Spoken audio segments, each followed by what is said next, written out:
Today on Across the Fence, water quality and agriculture are the focus. We're on the road to check in on efforts being made by Vermont's Agriculture Water Quality Partnership. Good afternoon, everyone. I'm Will Michael, and thank you for choosing Across the Fence. We're on the road today at Vermont Technical College, where water quality and agriculture are the focus of a day-long conference. The conference is bringing together the key agencies and organizations that formed the Vermont Agricultural Water Quality Partnership back in 2015. There are 8 different entities in the partnership. Its mission to accelerate improvements in water quality all across the state by providing education as well as technical and financial assistance directly to Vermont's ag producers. Now, one of the partnership members is the Vermont Association of Conservation Districts, and joining me is the association's Executive Director, Jill Arachi. Jill, thanks for having us here today. Glad to be here. Thank you. Give us a snapshot. What is it that's happening here at Vermont Technical College? So the Agricultural Water Quality Partnership is composed of a number of organizations that work in quasi-governmental organizations that assist farmers and agricultural producers to address water quality concerns on their farm. And we found that sometimes we work in silos, and we could gain greater efficiency by coordinating our efforts and work together.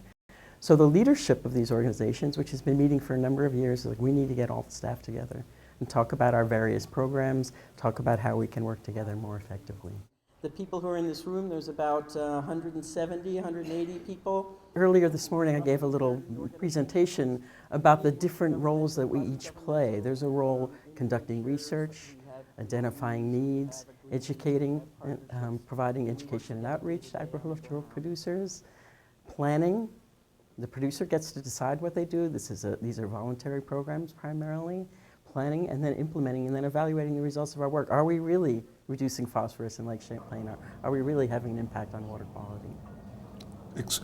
Touch on the role specifically of your organization within the partnership. Sure. There's 14 natural resources conservation districts in Vermont, which were actually created after the Dust Bowl way back when.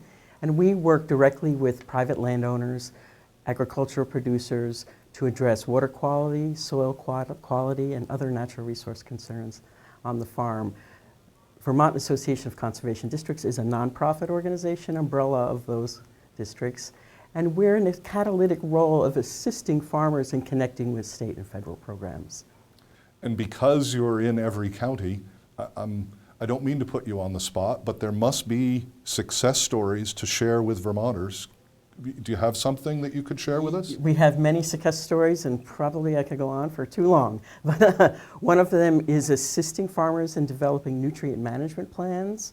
We heard a little bit about the Lake Champlain budget for phosphorus. This is the farmer's budget for nutrients on the farm to make sure that they're nurturing their crops, getting the crop result that they want, and not having excess nutrients that run into our waterways. So this is a program where conservation districts, University of Vermont, the federal NRCS, and the state agencies are collaborating to assist producers in developing these plans. What can we say to the public about when things will be better? I don't think there is an easy answer to that. The phosphorus in Lake Champlain, the nitrogen running into the Long Island Sound aren't just running off of farms today. They've been there for many years.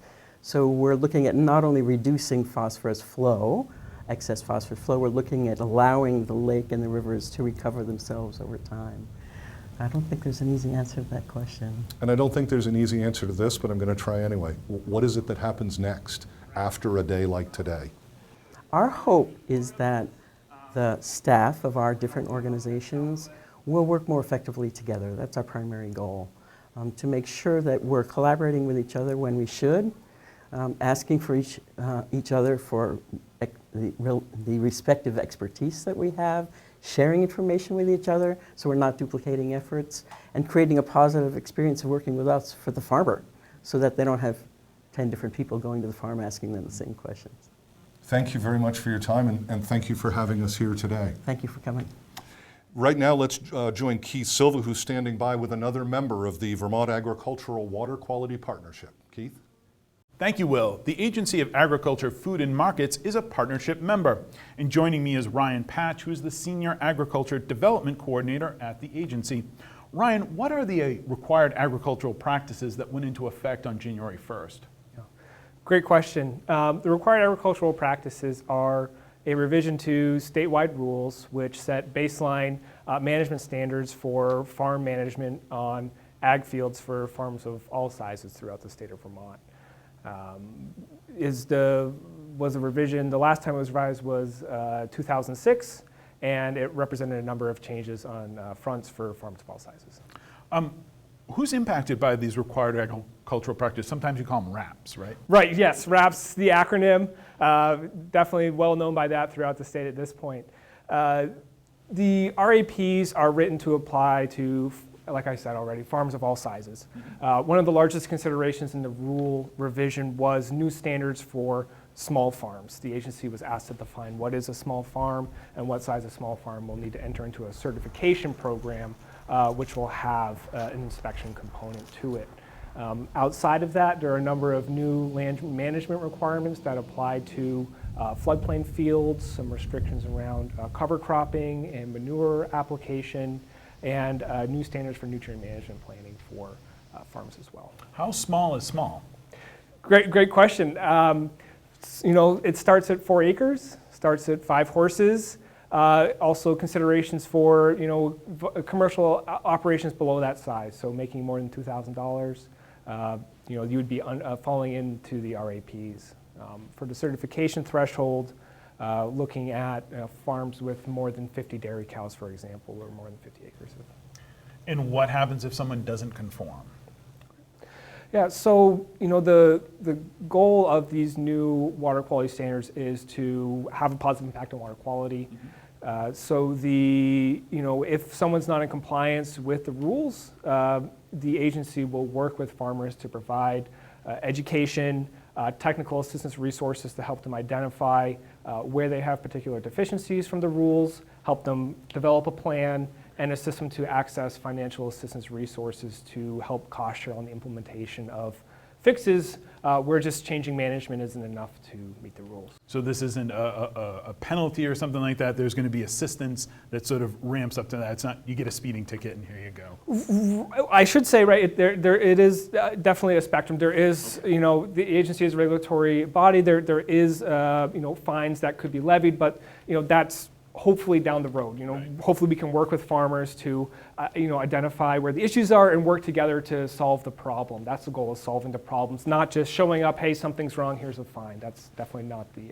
When will the public sort of see a difference and our waterways with a positive impact from these new RAPs? Definitely a great question. It took several generations for water quality to get to the point in Lake Champlain where, we're having these algae blooms. And it's going to take a while to see, real improvements in that water body, right? The total maximum daily load for phosphorus for Lake Champlain is a 20-year implementation plan. So that's kind of the time frame we're looking at for the Lake Champlain as a water body and seeing tangible improvements there. That being said, we are doing a lot of tracking and documentation and water quality sampling up on the upper tributaries within watersheds throughout Vermont, and we're already in some watersheds seeing some changes for the better. So further up in the watershed, we'll see improvements on a much quicker timeline. Thank you, Ryan. Let's join Will Michael. Thank you, Keith. I'm with Vicky Drew. Vicky is the state conservationist for the state of Vermont with the USDA Natural Resources Conservation Service. Vicky, thank you for joining us this afternoon. Happy to be here. Tell me a little bit about the role that NRCS is playing in the efforts to protect water quality in Lake Champlain and beyond.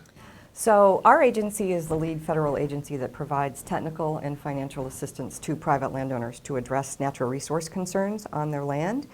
And we do that by starting with what's called a conservation plan. Everything begins with a plan. And we go out and take a look at the resources that are in place on their land and talk to them about what their objectives are. And once we develop that plan, then we have financial resources to help those producers actually implement some of those practices. We've also targeted those funds strategically to 4 high-priority watersheds in the Lake Champlain Basin to help ensure that the farmers have the resources they need. These are some of the most impaired watersheds in the overall Lake Champlain Basin.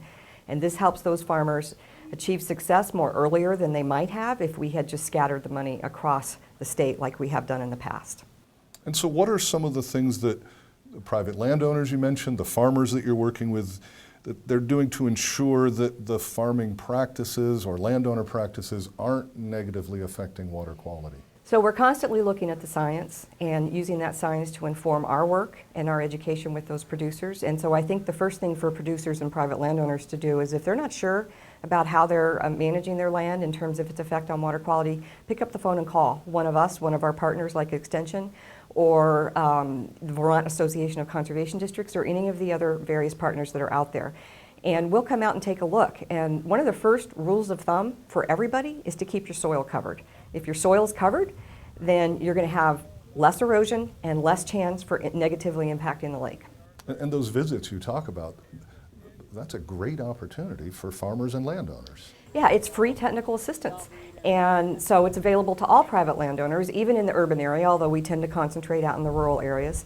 And, take advantage of that. And it's going to be a back and forth. It's going to be a discussion about what are your objectives? What are you trying to accomplish? And then there may be ways that we can help educate that landowner to let them understand that the practices they've done in the past are not cutting edge with the new science, and we learn as we go. We used to promote some practices that we shudder at now, 30, 40 years ago, and look back and say, why did we ever promote that? Because now we know that it might have had a negative impact. So we as an agency and our partners are constantly learning.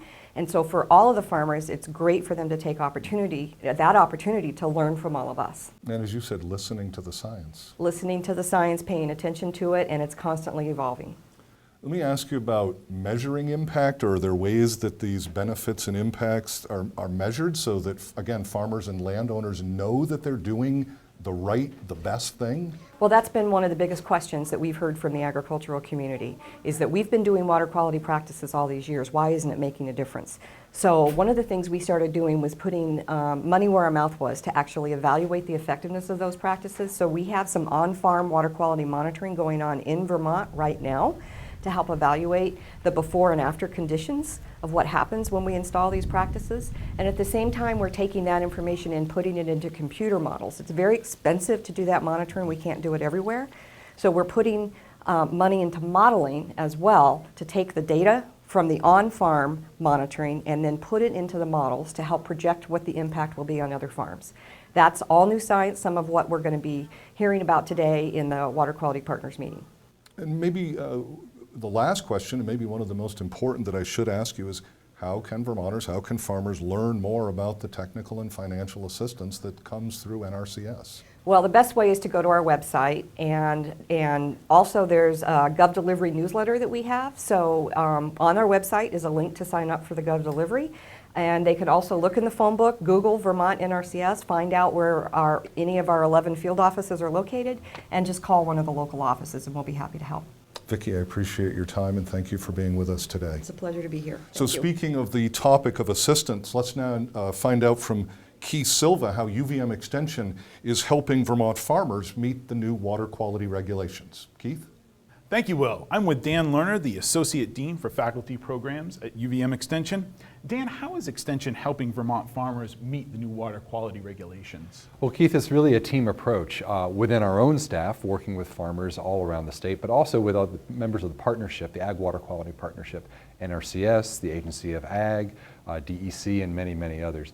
And we are working together right on farms to help farmers understand what the regulations are that the state has and what things they can do on their farms to try to address them. Things like cover cropping or reduced tillage. Those are areas that we've been very active in.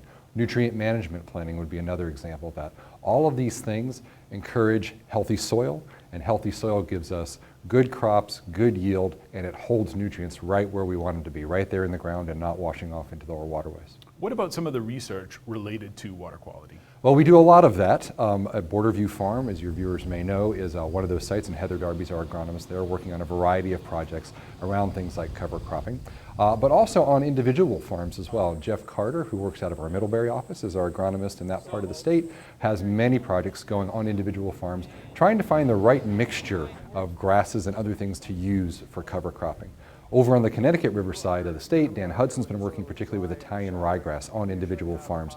And the approach that we take here is to help farmers see the value of these things in a very controlled way. So they can see a demonstration of a small plot where we're doing this kind of work before making the decision to do this on a large plot on their own farm. Well, thank you very much, Dan. Let's go back to Will. Thank you, Keith, and our thanks to the Vermont Agricultural Water Quality Partnership for hosting us here this afternoon at Vermont Technical College. That is our program for today. We know you have choices, so thanks for choosing us. I'm Will Michael, inviting you to join us back here each weekday afternoon for another visit across the fence.